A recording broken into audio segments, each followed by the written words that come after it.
Welcome to Thoughts on the Market. I'm Michael Zezas, Morgan Stanley's Global Head of Fixed Income Research and Public Policy Strategy. Today, possible outcomes of President Trump's sudden pause on reciprocal tariffs. It's Wednesday, April 9th at 10 p.m. in New York. We'd actually planned a different episode for release today, where my colleague, Global Chief Economist Seth Carpenter, and I laid out developments in the market thus far and looked at different sets of potential outcomes. Needless to say, all of that changed after President Trump announced a 90-day pause on most tariffs that were set to rise. And so we need to update our thinking. It's been a truly unprecedented week for financial markets. The volatility started on April 2nd with President Trump's announcement that new reciprocal tariffs would take effect on April 9th. When added to already announced tariffs and later adding even more tariffs in for China, it all added up to a promise by the U.S. to raise its average tariffs to levels not seen in 100 years. Understandably, equity markets sold off in a volatile fashion, reflecting investor concerns that the U.S. was committed to retrenching from global trade, inviting recession and an economic future with less potential growth. The bond market also showed signs of considerable strain. Instead of yields falling to reflect growth concerns, they started rising and market liquidity weakened. The exact rationale is still hard to pin down, but needless to say, the combined equity and bond market behavior was not a healthy situation.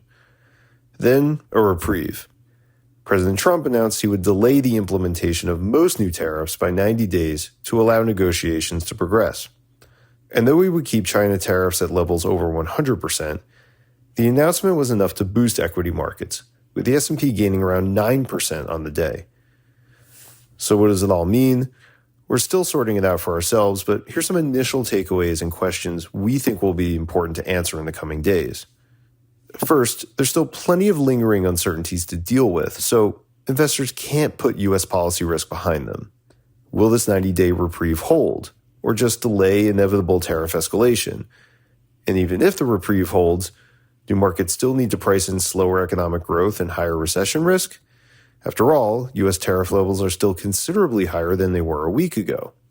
And the experience of this market sell-off and rapid shifts in economic policy may have impacted consumer and business confidence. In my travels this week, I spent considerable time with corporate leaders who are struggling to figure out how to make strategic decisions amidst this uncertainty. So, we'll need to watch measures of confidence carefully in the coming weeks. One signal amidst the noise is about China, specifically that the U.S.'s desire to improve supply chain security and reduce the goods trade deficit would make for difficult negotiations with China and, ultimately, higher tariffs that would stay on for longer relative to other countries. That appears to be playing out here, albeit faster and more severely than we anticipated. So even if tariff relief is durable for the rest of the world, the trade relationship with China should be strained, and that will continue to weigh on markets where costs to rewire supply chains around this situation could weigh on key sectors like tech hardware and consumer goods. Thanks for listening.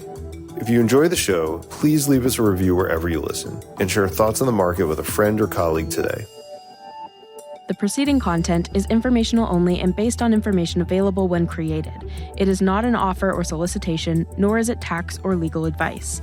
It does not consider your financial circumstances and objectives and may not be suitable for you.